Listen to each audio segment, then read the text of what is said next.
नमस्कार स्टूडेंट, आप सब लोगों का आपके ही favourite YouTube channel MP campus में हार्दिक स्वागत है। तो आज का ये सेशन एसएससी एमटीएस में आने वाले वो जीएस के 25 क्वेश्चन का है जो आपके पिछले वर्ष यानी 6 जुलाई 2022 में फर्स्ट शिफ्ट में आए हुए क्वेश्चन हैं।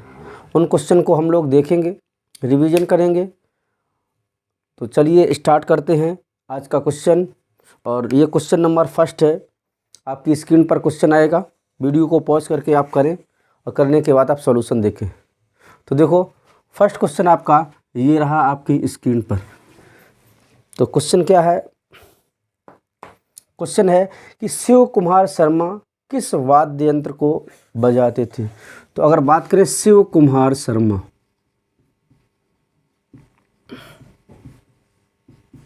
किस वाद्य यंत्र को बजाते थे, तो आंसर आपका हो जाएगा संतूर। क्या हो जाएगा? संतूर। संतूर वाद्य यंत्र को कौन से बजाते थे? शिव कुमार शर्मा।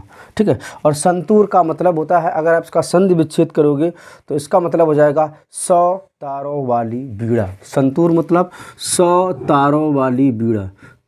100 तारों वाली बीड़ा, ये बीड़ा होती है, लेकिन इसमें तार कितने होते हैं? 100। तो आंसर क्या हो जाएगा आपका? आंसर ऑप्शन नंबर हो जाएगा आपका 2, यानी संतूर वादक थे। ठीक है, 100 तारों वाली बीड़ा। अगर यहीं पर फर्स्ट ऑप्शन दिया गया सितार, तो सितार की अगर हम बात करें, सितार, तो क्वेश्चन सितार से आ जाता है कि सितार के जनक कौन है। तो सितार के जनक अमीर खुसरो थे।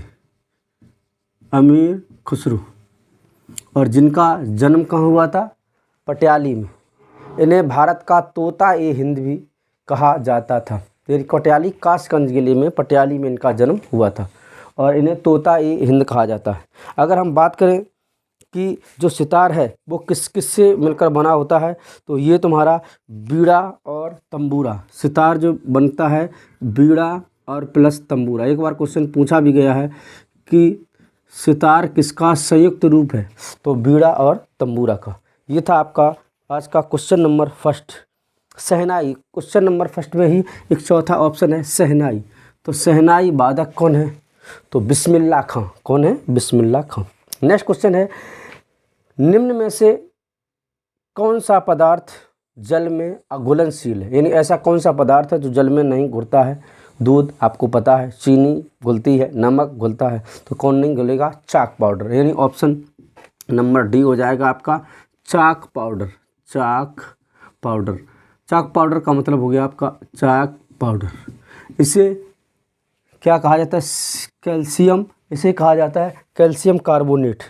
तो CaCO3, कैल्शियम कार्बोनेट भी कहा जाता है। ये क्या करता है? पानी में आपका घुलता नहीं है। क्वेश्चन नंबर सेकंड था, ये है क्वेश्चन नंबर 3। पढ़ते हैं क्वेश्चन नंबर 3 को। क्वेश्चन नंबर 3 कह रहा है, भारत सरकार के किस विभाग ने 2022 में वन हेल्थ पायलट प्रोजेक्ट शुरू किया?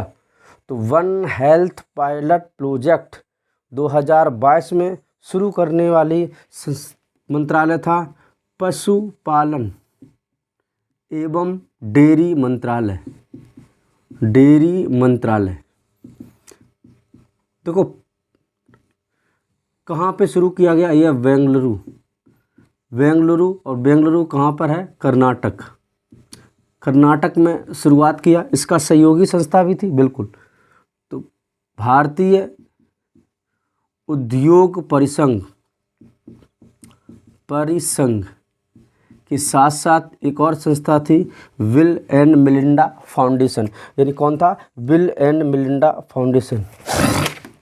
Bill and Melinda foundation.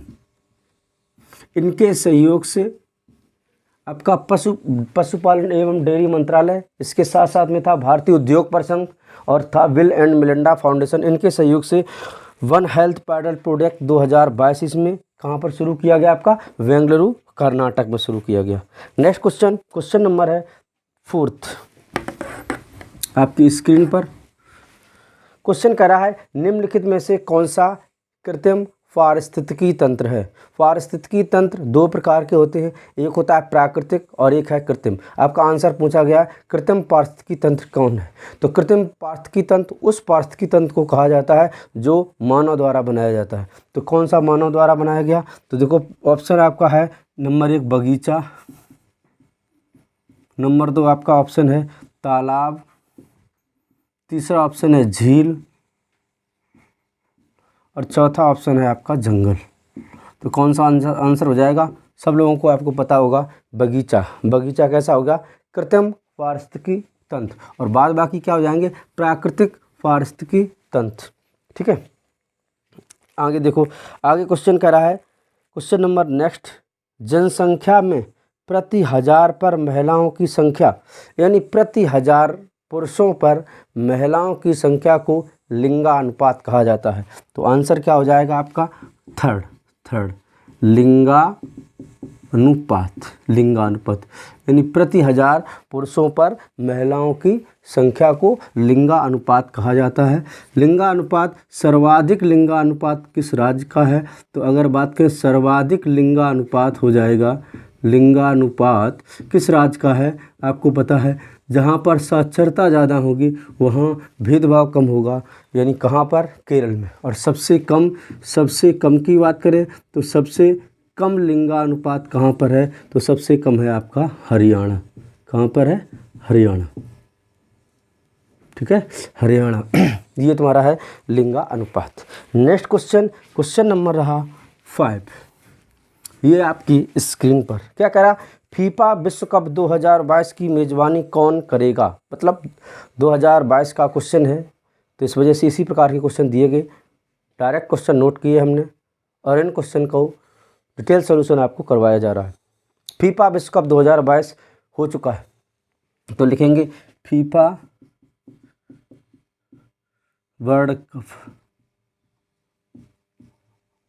2022। ठीक है, अब वो ये कह रहा है फीफा वर्ल्ड कप 2022 की मेज़बानी, कैसी लाइट पर, मेज़बानी कौन कर रहा है। ठीक है, तो कहाँ हुआ आपको पता है, 20 नवंबर से स्टार्ट हुआ था, 20 नवंबर से ये 2022 में स्टार्ट हुआ और कब तक चला आपका, ये चला है 18 दिसंबर तक, 18 दिसंबर तक। ठीक है, इसमें टोटल 32 टीमों ने भाग लिया। कितनी टीमों ने, 32 टीमों ने भाग लिया।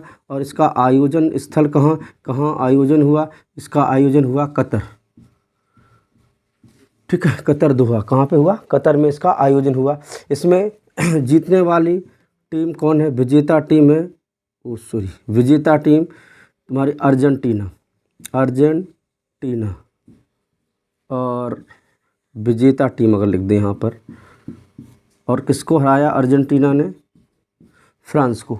तो अर्जेंटीना ने हराया किसको, फ्रांस को हराया। ठीक है, तो तुम्हारी अगर इसकी शुभंकर की बात करें तो इसका शुभंकर था लाइव, शुभंकर क्या था, लाइव। ठीक है, तो ये फीफा से संबंधित आपका थोड़ा डिटेल क्वेश्चंस थे। नेक्स्ट क्वेश्चन देखते हैं, क्वेश्चन नंबर है 6, कहा गया भारत के किस राज्य में नटअंजलि उत्सव मनाया जाता है। नटअंजलि महोत्सव लिखा है, नटअंजलि महोत्सव किस राज्य में मनाया जाता है, तो आपका आंसर हो जाएगा तमिलनाडु। कौन से राज्य में, तमिलनाडु राज्य में नटअंजलि महोत्सव मनाया जाता है। यहीं पर मनाया जाता है थाई पूसम, यहीं पर मनाया जाता है बुल फाइटिंग। ठीक है, और थाईपुसम होगा। ठीक है, इस प्रकार के त्यौहार। इसके बाद तुम्हारा ऑप्शन क्या कह रहा है, हाँ ऑप्शन नंबर इसमें है तमिलनाडु, सेकंड ऑप्शन। ठीक, इसके बाद ऑप्शन दिया गया गोवा में, गोवा वाला भी ज़्यादातर पूछा जाता है। गोवा में कौन सा मनाया जाता है, साओ जो आओ, ये ज़्यादा इम्पोर्टेंट है, साओ जो आओ। सिग्मो सबसे ज़्यादा पूछे जाते, सिग्मो साओ जो आओ। ठीक है, नेक्स्ट देखो क्वेश्चन नंबर नेक्स्ट ये रहा आपकी स्क्रीन पर, कह रहा है भूटान की राजधानी क्या है। सबको पता है भूटान की राजधानी क्या हो जाएगी, थिम्पू। पहला ऑप्शन है बीजिंग, कहाँ की राजधानी आपको पता है, चीन की। ढाका कहाँ की राजधानी है, बांग्लादेश की। नेक्स्ट क्वेश्चन है बोनालू देवी महाकाली की पूजा के लिए मनाया जाने वाला हिंदू महोत्सव है, हिंदू त्यौहार कहाँ पर मनाया जाता है? तो आपको पता है बोनालू कहाँ मनाया जाएगा? तेलंगाना में। बतकुम्मा भी तेलंगाना में, ठीक है। तो इनको आप याद रखना, बोनालू तेलंगाना में मनाया जाता है। नेक्स्ट क्वेश्चन है, मानव शरीर की कौन सी ग्रंथि पित्त रस का श्रावण करती? तो पित्त रस का श्रावण करती, पित्त रस का श्रावण। देखो आप ध्यान रखना, जो पित्त रस का श्रावण होता है वो ग्रंथि कौन सी है? यकृत। यकृत ग्रंथि पित्त रस का श्रावण करती है। और जमा कहाँ होता है? मतलब जमा होता है पित्त रस कहाँ पर? पित्ताशय, पित्ताशय में। और ये हल्का कैसा होता है? पीला होता है, हल्का पीला होता है, हल्का पीला होता है, ठीक है। तो पित्त रस निकलता कहाँ से है? यकृत ग्रंथि से। और जमा कहाँ होता है? पित्ताशय में। और अगर कहा जाए सबसे बड़ी ग्रंथि कौन सी हो जाएगी? तो सबसे बड़ी ग्रंथि तुम्हारी भी कौन सी हो जाएगी? यकृत हो जाएगी, ठीक है। अगर हम बात करें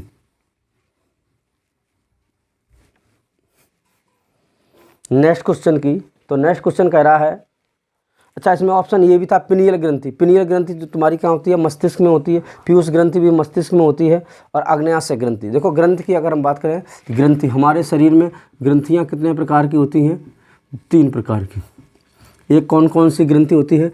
एक कहा जाता है अंतःस्रावी ग्रंथि, अंतःस्रावी। एक होता है बाह्य स्रावी ग्रंथि। और एक होता है मिश्रित ग्रंथि, मिश्रित ग्रंथि। अगर हम बात करें अंतःस्रावी ग्रंथि, मतलब ऐसी ग्रंथियां जो अंदर शरीर के अंदर श्रावण करती हैं, उन्हें कहा जाता है अंतःस्रावी ग्रंथि। और बाह्य स्रावी ग्रंथियां, अच्छा जो अंदर करती हैं श्रावण, वो करती हैं हार्मोन्स का, हार्मोन्स का। और जो बाह्य स्रावी ग्रंथि होती है, जो बाहर खराब पदार्थों को बाहर निकालती है, जिन्हें कहा जाता है एंजाइम्स, एंजाइम, ठीक है। और मिश्रित ग्रंथि कौन सी होती है? मिश्रित ग्रंथियां जो दोनों चीज़ें, मतलब जो हार्मोन्स के साथ साथ, हार्मोन्स के साथ साथ एंजाइम्स का भी, एंजाइम का भी क्या करती हैं? श्रावण करती हैं। ऐसी ग्रंथियों को मिश्रित ग्रंथियां कहते हैं। जो बाह्य स्रावी होती है, इनमें डक्ट पाई जाती है, डक्ट। और ये कैसी होती है? डक्टलेस, मतलब इसमें डक्ट नहीं पाई जाती है। अंतःस्रावियों में डक्ट मीन्स होता है ढक्कन नहीं पाया जाता है, और इनमें डक्ट पाई जाती है, ठीक है। तो ये, और अगर कहा जाए अंतःस्रावी ग्रंथि से पूछे, सॉरी मिश्रित ग्रंथि से पूछे जाने वाले क्वेश्चन कौन है? आग्नेयाशय। तो आग्नाशय, आग्नाशय जो है वो तुम्हारी क्या हो जाएगी? मिश्रित ग्रंथि का उदाहरण हो जाएगा। बाह्य स्रावी ग्रंथि में आप कोई मान लो, जैसे तुम्हारा आ जाएगा अश्रु ग्रंथियाँ, अश्रु ग्रंथियाँ, श्वेत ग्रंथियाँ। ये तुम्हारी जो ग्रंथियाँ होती हैं, ये कौन सी श्रावण करती हैं? बाह्य श्रावण ग्रंथि, ठीक है। तो ग्रंथियों से संबंधित ये क्वेश्चन आपको हमने बता दिया। नेक्स्ट क्वेश्चन रहा आपकी स्क्रीन पर। नेक्स्ट क्वेश्चन देखो, करते हैं नेक्स्ट क्वेश्चन। नेक्स्ट क्वेश्चन है, भारत की किस संस्था द्वारा 1 रुपये का नोट जारी किया जाता है? अच्छा जी, भारत की किस संस्था द्वारा 1 रुपये का नोट? तो देखो ध्यान रखना, 1 रुपये का नोट जारी कौन करता है? ठीक है, तो ये करता है वित्त मंत्रालय, वित्त मंत्रालय, ठीक है। और इस पर हस्ताक्षर किसके होते हैं? हस्ताक्षर, तो हस्ताक्षर होते हैं छर, ये होते हैं वित्त सचिव के, वित्त सचिव के। बाद बाकी इसके अलावा जितने भी नोट हैं उन सब पर हस्ताक्षर आरबीआई के गवर्नर के होते हैं, रिजर्व बैंक ऑफ इंडिया, ठीक है। नेक्स्ट क्वेश्चन, क्वेश्चन नंबर ये लिखा है, भारतीय संविधान में मौलिक अधिकारों का विचार किस देश के संविधान से लिया गया है? तो मौलिक अधिकारों का विचार, मौलिक अधिकार, फंडामेंटल अधिकार, राइट्स, ठीक है। फंडामेंटल राइट्स, मौलिक अधिकारों का विचार कहाँ से लिया गया? तो आंसर इसका हो जाएगा यूएसए, यूएसए मतलब संयुक्त राज्य अमेरिका से लिया गया, ठीक है, फंडामेंटल राइट्स। अब भाग कौन सा है? भाग 3, ठीक है, अनुच्छेद 12 से 35, ठीक है, ये भाग 3। पहले मौलिक अधिकार कितने थे? तो पहले थे संविधान लागू, हाँ ऐसे लिखेंगे, संविधान लागू के समय, लागू के समय हमारे पास थे 7, लेकिन वर्तमान में कितने हैं? वर्तमान में है 6 मौलिक अधिकार। एक कहाँ चला गया? जो संपत्ति का अधिकार है, संपत्ति का अधिकार है, संपत्ति का अधिकार, इसको मौलिक अधिकार की सूची से हटा दिया गया है। और कौन से संविधान संशोधन? 44वें संविधान संशोधन 1978 के तहत इसे मूल अधिकारों की सूची से हटाकर इसे विधिक अधिकार बना दिया गया। कैसा? विधिक अधिकार। और कहाँ पहुँच गया ये? 300 का, ठीक है, 300A 300 का में इसे विधिक अधिकार बना दिया गया है। ठीक है, तो ये था क्वेश्चन। अब नेक्स्ट क्वेश्चन आपकी स्क्रीन पर ये आया, इसको सॉल्व करते हैं। नेक्स्ट क्वेश्चन कह रहा है सत्रिया नृत्य भारत के किस राज्य का नृत्य है? तो सत्रिया आप सब लोग जानते होंगे, सत्रिया किस राज्य का है? असम का। ठीक है, नेक्स्ट क्वेश्चन रहा है भारत के निम्नलिखित में से कौन सी नदी बंगाल की खाड़ी में गिरती है? तो कौन सी नदी बंगाल की खाड़ी में गिरती है? 1 2 3 4 ये ऑप्शन है आपके। पहला ऑप्शन है गोदावरी नदी, गोदावरी नदी। दूसरा आपका ऑप्शन दिया गया है गोदावरी नदी, ताप्ती नदी, ताप्ती नदी, माही नदी, और नेक्स्ट ऑप्शन है आपका नर्मदा नदी, नर्मदा नदी। ठीक है, तो गोदावरी नदी कहाँ से निकलती है? त्र्यंबकम की पहाड़ियों से। और ये पहाड़ियाँ हैं कहाँ पर? त्र्यंबकम की पहाड़ियाँ हैं नासिक। और नासिक कहाँ पर है? महाराष्ट्र। तो महाराष्ट्र की नासिक की पहाड़ियों से निकलती है और निकलने के बाद ये गिरती कहाँ पर है? बंगाल की खाड़ी में। ठीक है, तो बताओ ये एस्चुरी बनाएगी या डेल्टा? तो ये किसका निर्माण करती है? डेल्टा का निर्माण करती है। इसके बाद ताप्ती नदी, माही नदी, नर्मदा नदी, तीनों की तीनों नदियाँ कहाँ पर गिरती हैं? अरब सागर में। कहाँ पर गिरती हैं? अरब सागर में गिरने वाली नदियाँ हैं। ठीक है, अब देखो अगर हम बात करें ये तीनों की तीनों नदियाँ निकलती कहाँ से हैं? तो तीनों की तीनों नदियाँ मध्य प्रदेश से निकलती हैं। मध्य प्रदेश के अनूपपुर ज़िले से निकलती है नर्मदा नदी। और ये अमरकंटक की पहाड़ियों से निकलती है। अमरकंटक की पहाड़ियों से निकलने वाली नदी माही नदी। ठीक है, माही नदी ये कहाँ से निकलती है? मध्य प्रदेश के थार ज़िले से। कौन से ज़िले से? थार ज़िले से निकलती है। और ये बैतूल, ताप्ती नदी बैतूल की पहाड़ियों से, मध्य प्रदेश से निकलती है, बैतूल की पहाड़ियों से। ठीक है, तो ये ध्यान रखना, पहाड़ियों सॉरी बैतूल जगह से निकलती है, तो इनको ध्यान रखना आप। ये था आपका क्वेश्चन नंबर। अब देखो नेक्स्ट क्वेश्चन ये रहा आपकी स्क्रीन पर। नेक्स्ट क्वेश्चन क्या है?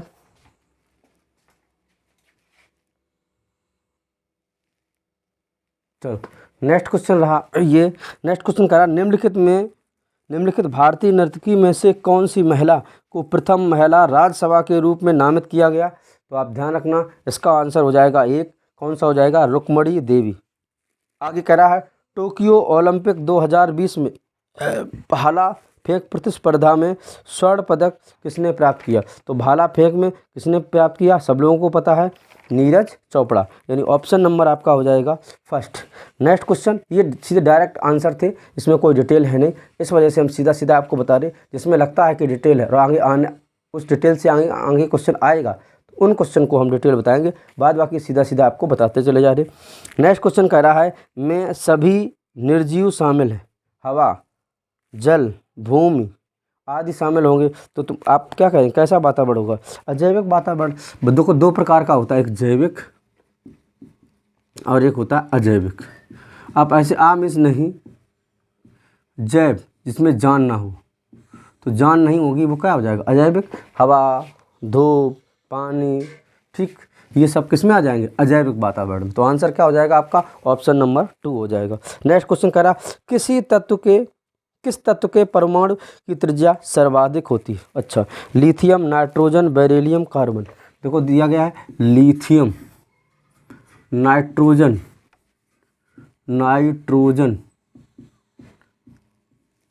बेरिलियम और कार्बन। ठीक है। अब वो कह रहा है किसके परमाणु की त्रिज्या सबसे ज़्यादा होगी। तो देखो आप जानते हो कि आवर्त में एक होता है आवर्त सारणी, आवर्त सारणी पढ़ी होगी आपने, आवर्त सारणी, आवर्त सारणी मेंडलीफ ने दी थी, ठीक है भैया। तो आवर्त सारणी में अगर आप आवर्त में बाएं से दाएं बढ़ेंगे तो त्रिज्या क्या करेगी, घटेगी, और वर्ग में ऊपर से नीचे बढ़ेंगे तब भी त्रिज्या क्या होगी, घटेगी। तो देखो लिथियम परमाणु क्रमांक कितना होता है इसका, 3, ठीक है। बेरिलियम कितना हो जाएगा, 4, कार्बन 6, नाइट्रोजन 7, यानी 11, नाइट्रोजन कितना होता है, 11। तो देखो इस तरह आप देख सकते हैं कि परमाणु त्रिज्या किसकी ज़्यादा होगी। अगर आप इधर से इधर बढ़ेंगे तो घटेगी, और इधर से इधर बढ़ेंगे मतलब ऊपर से नीचे जाएंगे, और दाएं से बाएं जाएंगे तो परमाणु त्रिज्या लगातार घटती चली जा रही। तो लिथियम इसके बाद यहाँ 3 लिखा जाएगा, फिर 4 लिखा जाएगा, इसके बाद फिर 6, इसके बाद ही तो 11 आएगा। तो किसकी परमाणु त्रिज्या ज़्यादा होगी, 3 वाले की। 3 वाले का मतलब क्या हो जाएगा, लिथियम। लिथियम की परमाणु त्रिज्या कैसी होगी, ज़्यादा होगी, ठीक है। नेक्स्ट क्वेश्चन कह रहा है कि अकबर का राजस्व मंत्री कौन था।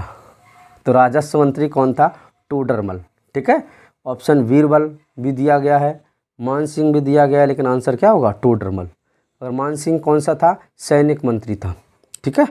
और तानसेन आप जानते हो तानसेन कौन था, संगीतज्ञ थे, ठीक है। और बीरबल कहानीकार थे। अगर हम कहें किस स्वतंत्रता सेनानी ने 1943 ईस्वी में भारतीय राष्ट्रीय सेना आज़ाद हिंद फौज को पुनर्जीवित किया, पुनर्जीवित मतलब आज़ाद हिंद फौज की स्थापना कब हुई थी, 1943 में। आज़ाद हिंद फौज की स्थापना 1943 में हुई। किसने की थी, रास बिहारी बोस ने। लेकिन इस रास बिहारी बोस के बाद इन्होंने सुभाष चंद्र बोस, कौन व्यक्ति है, सुभाष चंद्र बोस के समय ये बहुत ज़्यादा प्रसिद्ध हुई, इसी वजह से इसमें लिखा पुनर्जीवित किया। किसने किया, सुभाष चंद्र बोस। सुंदरी नामक वृक्ष कहाँ पाए जाते, इससे डिटेल में थोड़ा पूछ लिया जाता है। सुंदरी नामक वृक्ष, तो आप जानते हो सुंदरी नामक वृक्ष के लिए यहाँ से अगर चलें ये सिक्किम हो जाएगा, ये अरुणाचल प्रदेश, और dot dot dot dot dot dot ये इस तरीके से इधर आ गया, ठीक है। यहाँ से एक नदी निकलती है, ब्रह्मपुत्र नदी, ठीक है।